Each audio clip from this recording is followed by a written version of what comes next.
Oh, hey, it's me again. I'm Eric Pickett at Phillips Chevrolet in Lansing, and I am in a 2016 Buick Lacrosse.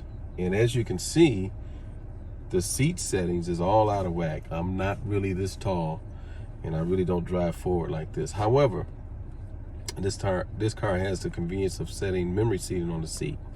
So here, let me show you something first.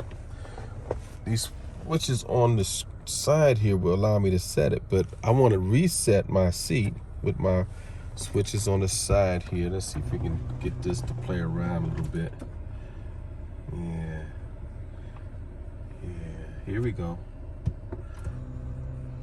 I feel much better.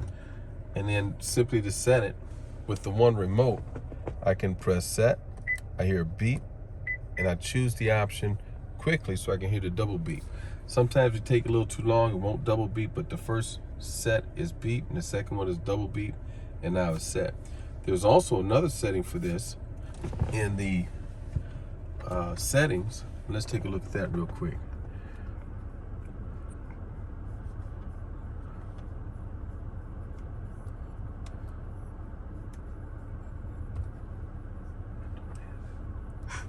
Right here it says exit driver's seat.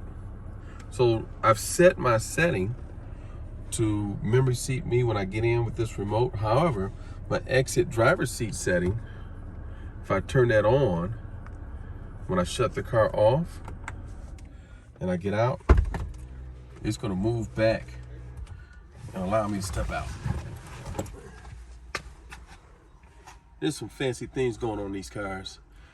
If you need to know more information about that, call me at 708-474-0000, extension 448. Ask for Pickett. I almost gave you my cell phone number. We're not doing that on this video, but ask for Pickett. I'll talk to you soon. Peace.